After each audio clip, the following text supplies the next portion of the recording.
Irmãos, eu quero usar os minutos que temos para uma breve reflexão essa noite, e eu quero compartilhar com os irmãos umas passagens do Novo Testamento, não apenas o Novo Testamento, mas também pensarmos um pouco a partir de algumas verdades no Antigo Testamento. E eu queria convidar você a pensar comigo e a refletir comigo e sermos animados e inspirados pelo Senhor. Esses dias eu estava lendo a carta de Paulo aos Filipenses. Essa é uma das cartas do Corpus Paulino que eu gosto muito. O apóstolo Paulo é uma inspiração na minha caminhada, o seu testemunho, aquilo que ele nos legou como a sua reflexão, a capacidade que ele teve de perceber Deus na vida, de ser alcançado por esse poder da revelação em Cristo Jesus e de tornar isso acessível a tantas comunidades do seu tempo, e essa voz ecoa e essa voz chegou até nós. Essa carta, a carta que Paulo escreveu aos Filipenses, provavelmente ele escreveu quando estava preso. Você pode acompanhar aí na sua Bíblia a carta de Filipenses, capítulo 1, versículos 6 e 7, ele diz o seguinte: eu estou convencido que aquele que começou boa obra em vocês vai completá-la até o dia de Cristo Jesus. É justo que eu assim me sinta a respeito de todos vocês, uma vez que eu tenho em meu coração, pois quer nas correntes que me prendem, quer defendendo e confirmando o Evangelho, todos vocês participam comigo da graça de Deus. Paulo então menciona nessa passagem as correntes que o prendiam. Ele diz: as correntes que me prendem. Paulo está preso então a correntes. E a minha família, nós tivemos a oportunidade nesse ano de visitar uma das basílicas ali naquela cidade de Roma, na Itália, e fomos à Basílica de São Paulo. E ali, dentre outros elementos encontrados naquele espaço, tem uma urna onde tem elos da corrente que supostamente ligou o apóstolo Paulo em uma das suas prisões. Pode até não ter sido de fato a corrente autêntica de uma das prisões de Paulo, mas de alguma forma, ao ver aquela imagem e todos aqueles elementos presentes ali naquele espaço, de alguma forma a gente é tocado, e a gente que conhece a história e a caminhada desse servo do Senhor, somos alcançados de alguma forma pelo seu testemunho. Mas Paulo então é alguém que quando escreve uma carta está preso. Mas eu aprendo com Paulo e consigo perceber nas linhas do seu escrito que ele está preso com algemas, mas o seu espírito é um espírito que está livre. E é importante observarmos que Paulo, que está preso, mas com o espírito livre, escreve cartas e envia essa carta para comunidades, para pessoas que talvez não estejam presas com algemas, mas aprisionadas nos seus espíritos, aprisionadas nas suas emoções, aprisionadas nas suas almas. E Paulo então escreve cartas, um homem preso que está livre, mas que talvez alcança pessoas que estão livres de algemas, mas presas no seu espírito. E eu destacaria 2 momentos nessa carta, 2 passagens que pelo menos me inquietam e ao mesmo tempo me desafiam. E eu queria colocar para os irmãos. A primeira, capítulo 4, versículo 6, é quando Paulo diz o seguinte: não andem ansiosos, não vivam preocupados, por causa alguma. E a Bíblia, a mensagem, que é uma paráfrase das Escrituras de Eugene Peterson, ele traduziu ou propôs a paráfrase da seguinte forma: não se aflijam, nem se preocupem. Mas a outra passagem que eu quero destacar está na mesma carta, capítulo 4, dos versículos 11 ao versículo 13, o apóstolo Paulo, que está preso, diz: aprendi a adaptar-me a toda e qualquer circunstância. Sei o que é passar necessidade e sei o que é ter fartura.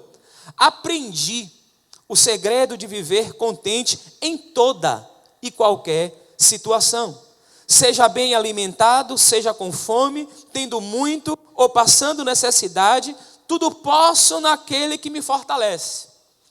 Eu não sei se você já teve acesso, você que nos acompanha, a essa narrativa, a o que Paulo coloca nessa carta. E você, meu irmão, minha irmã, que já leu esse texto, não apenas uma, mas várias vezes. Eu não sei como esse texto chega para você, como o texto chega no seu coração e quais desafios ele impõe à sua reflexão e a percepção de como está a sua vida e quais as aprendizagens que você pode ter, então, ao ouvir isso.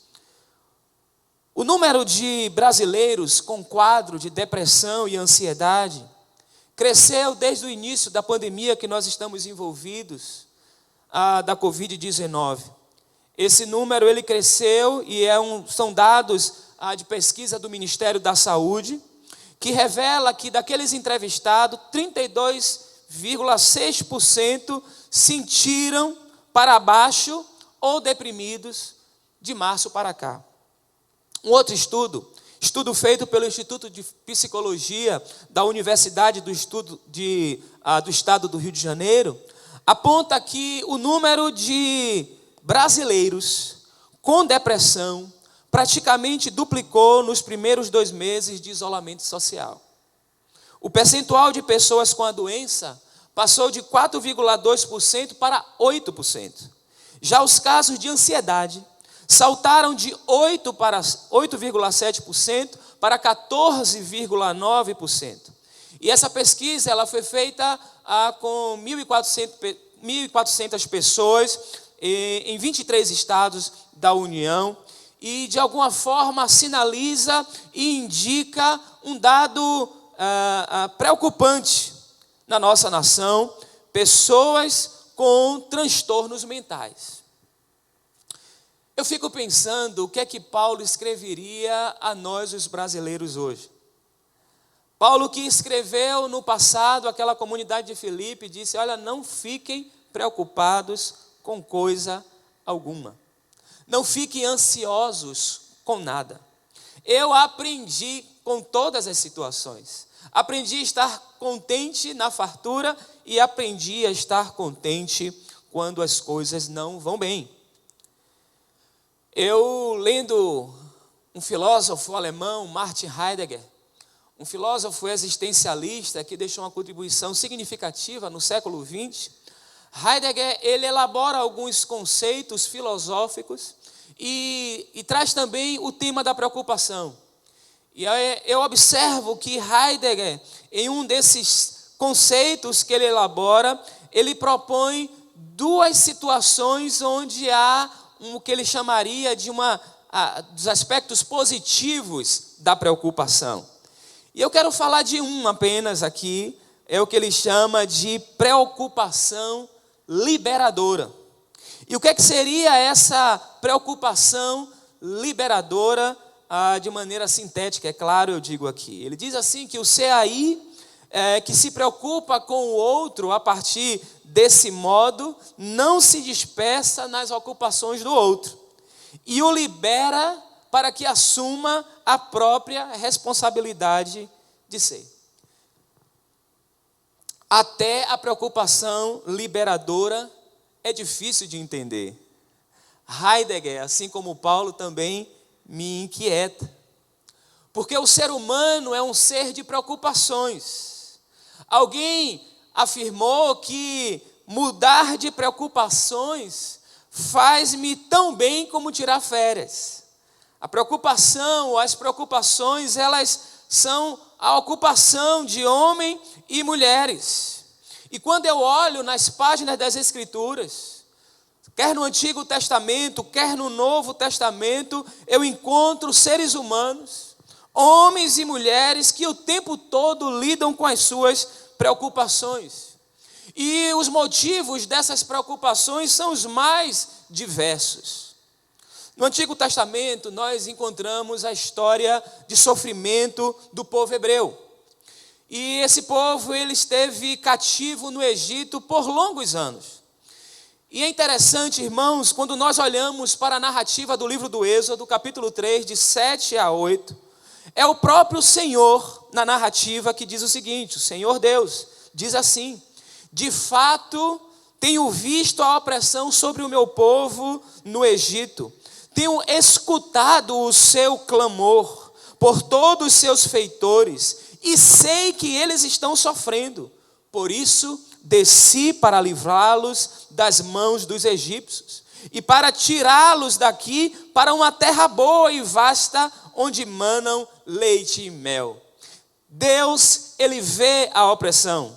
Deus escuta o clamor daqueles que estão debaixo ou vivendo sob o jugo de uma opressão. Deus sabe que esses que estão no processo de opressão estão sofrendo. E Ele não apenas vê, Ele não apenas escuta, Ele não apenas sabe, mas a narrativa diz que Ele desce para livrá-los. É um Deus que age, é um Deus que intervém nas situações. E além de agir e intervir nas situações, esse Deus prepara para esse povo que está no cativeiro uma terra. E a narrativa nos informa que não é uma terra qualquer, é uma terra boa. E quando a gente segue fazendo a leitura no livro do Êxodo, a gente observa que isso de fato aconteceu. Isso aconteceu. O Senhor livrou. E para livrar esse povo, ele levantou um homem, levantou Moisés. Moisés é esse símbolo da libertação de Deus. E é importante, irmãos, ao olhar a história de Moisés, entender que ele mesmo com as suas preocupações, ele conhecia as suas limitações, ele sabia dos seus poucos recursos e conhecia a grandiosidade do Império Romano, mas em meio às preocupações e desculpas de Moisés, Deus o levanta para tirar o povo do Egito. E Moisés, então, ele conduz o povo de Deus no Egito, à saída do Egito. Moisés é aquele que é o condutor nesses anos no deserto do povo para levá-lo à terra prometida. Mas aí, no meio do processo, Moisés morre. Moisés morre e não entra na terra prometida. Ele avista a terra de longe. Conforme o testemunho das Escrituras, em momentos que antecederam a saída do povo do Egito, os diálogos de Moisés com o faraó, até, de fato, aquele momento grandioso quando o povo atravessa o Mar Vermelho e vivencia situações das mais diversas naquele processo de caminhada no deserto. Êxodo 33, versículo 11, nos diz que o Senhor falava com Moisés face a face, como se fala com o seu amigo. E havia um lugar, de fato, onde foi preparado como esse espaço, a chamada tenda do encontro. E Moisés ia a esse lugar, e nesse lugar o Senhor falava com ele. Mas esse texto que lemos de Êxodo capítulo 33, versículo 11, não termina com o retorno de Moisés ao acampamento. O texto segue dizendo assim: mas Josué, filho de Num, que servia como auxiliar, não se afastava da tenda. A tenda era o lugar das teofanias. A teofania é justamente a maneira como Deus se mostra a partir de elementos visíveis, situações as quais o homem pode perceber e intuir que de fato é uma mostração de Deus. Então aquele lugar, a tenda do encontro, é o lugar das teofanias, das aparições. Quando Deus se mostra através de uma nuvem durante o dia, quando Ele aparece como uma coluna de fogo à noite, é o lugar das teofanias e da hierofanias. E nesse lugar Josué fica. Moisés morre, não entra na terra prometida, cabe então a Josué a tarefa de conduzir o povo a entrar na terra. E aí eu me pergunto, será que nós temos elementos aqui, ao lembrarmos um pouco, e talvez você que não conheça a história de Moisés pode ler nas Escrituras no Antigo Testamento, no livro do Êxodo, Levítico, Número, Deuteronômio, e tantas outras passagens onde há menção a essa personagem tão importante. A gente pode olhar na tradição e dessas narrativas e ver a grandiosidade de Moisés. Esse Moisés que começa preocupado, dizendo que não tem condições, mas Deus realiza coisas grandiosas através de Moisés. A descrição do final do Deuteronômio, o último capítulo do Deuteronômio, fala sobre Moisés coisas espantosas. O texto diz assim, nunca mais se levantou profeta como Moisés. Capítulo 34 do livro do Deuteronômio. No mesmo capítulo nós encontramos, ele fez maravilhas, sinais e maravilhas. Moisés também, a narrativa afirma também que ninguém jamais mostrou tamanho poder como Moisés. De fato, é uma figura grandiosa. E ali está Josué. Josué que era auxiliar de Moisés e que se vê diante desse cenário e tantas coisas ele viu Moisés fazer, mas tantas coisas também ele viu o povo fazer. Ele experimentou situações positivas e situações negativas naquela trajetória e agora está Josué diante de uma tarefa, diante de uma responsabilidade, diante da realização de algo grandioso. Será que Josué ficou preocupado? Será que Josué ficou ansioso diante desse cenário? O livro que recebe o seu nome, o livro de Josué, talvez nos ofereça algumas pistas. Abra aí a sua Bíblia, Josué capítulo 1, do versículo 1 ao versículo 9. A narrativa bíblica diz assim: depois da morte de Moisés, servo do Senhor, disse o Senhor a Josué, filho de Num, auxiliar de Moisés: meu servo Moisés está morto. Agora, pois, você e todo este povo, preparem-se para atravessar o rio Jordão e entrar na terra que eu estou para dar aos israelitas, como prometi a Moisés, todo lugar onde puserem os pés, eu darei a vocês. Seu território se estenderá do deserto ao Líbano e do grande rio Eufrates, toda a terra dos hititas até o mar grande no oeste. Ninguém conseguirá resistir a você todos os dias da sua vida. Assim como estive com Moisés, estarei com você, nunca o deixarei, nunca o abandonarei. Seja forte e corajoso, porque você conduzirá esse povo para herdar a terra que prometi sob juramento aos seus antepassados. Somente seja forte e muito corajoso. Tenha o cuidado de obedecer a toda a lei que o meu servo Moisés lhe ordenou. Não se desvie dela, nem para a direita, nem para a esquerda, para que você seja bem-sucedido por onde quer que andar. Não deixe de falar as palavras deste livro da lei e de meditar nelas de dia e de noite, para que você cumpra fielmente tudo o que nele está escrito. Só então os seus caminhos prosperarão e você será bem-sucedido. Não fui eu que lhe ordenei? Seja forte e corajoso, não se apavore, nem se desanime, pois o Senhor, o seu Deus, estará com você, onde quer que você ande, ou por onde você andar. Pelo menos por 3 vezes nessa narrativa nós encontramos uma palavra do Senhor direcionada a Josué. Josué, seja forte, seja corajoso. Josué, seja forte, seja corajoso. Josué, seja forte e corajoso e não se apavore.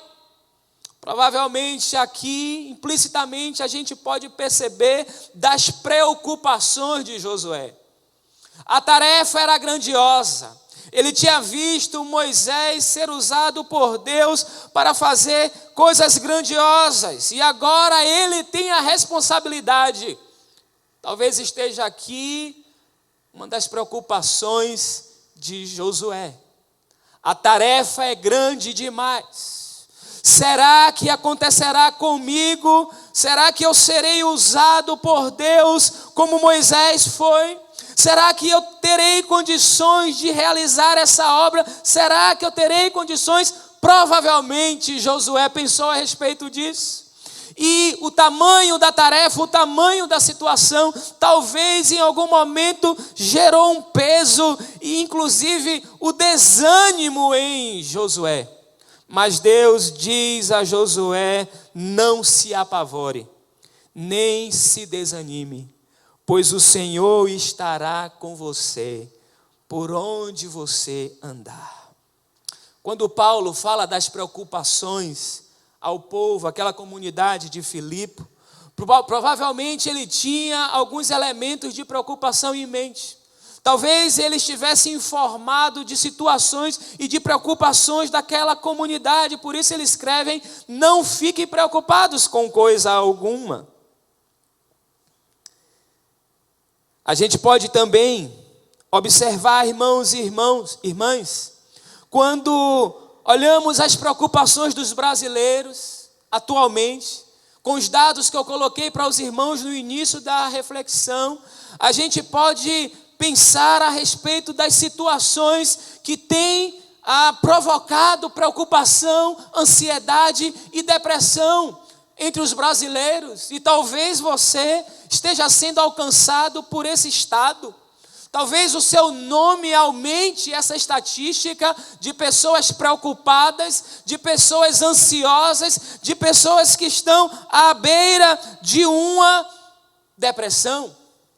Ao olharmos para trás, para a escritura bíblica, para as narrativas bíblicas, eu posso olhar a história de Josué e talvez intuir das suas preocupações. Mas uma coisa eu carrego no meu coração e eu queria deixar como palavra de Deus para você, para a sua reflexão nessa noite, é que o mesmo Deus que motivou Paulo, quando ele estava preso, algemado, mas com o seu espírito livre, escrevia para pessoas que talvez estivessem livres, mas com as suas almas acorrentadas. O mesmo Deus que falou a Josué, quando ele estava diante de um cenário complexo, e ele se sentia pequeno diante da tarefa, desse enfrentamento, o mesmo Deus que falou a Paulo e que falou a Josué, fala a nós hoje, fala a nós os brasileiros, fala a nós os soteropolitanos, assim como ele disse a Josué: seja forte, seja corajoso, não se apavore, não se desanime, pois o Senhor, seu Deus, estará com você por onde você andar. Talvez você esteja com situações de preocupações legítimas. Você está afetado como eu, como todos nós, com essa realidade que nos cerca das pandemias.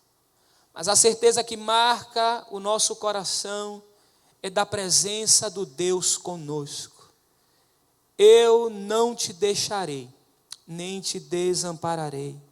O Deus que agiu no Egito, que viu a opressão, que viu o clamor do povo que estava debaixo daquela opressão, do povo que estava sofrendo, desceu para livrá-los. Ele é o Deus que age, e Ele continua agindo hoje. Paulo disse que aprendeu o segredo, e o segredo de Paulo era colocar diante do Senhor as suas ansiedades. Ele diz: não estejam preocupados com coisa alguma, mas coloquem os seus pedidos, os seus anseios diante de Deus. Talvez você não tenha conseguido isso ainda. Talvez você não tenha achado o segredo. Paulo disse: eu achei o segredo, eu aprendi o segredo de estar bem em qualquer situação. Provavelmente eu também não encontrei ainda plenamente esse segredo de estar contente em toda a situação.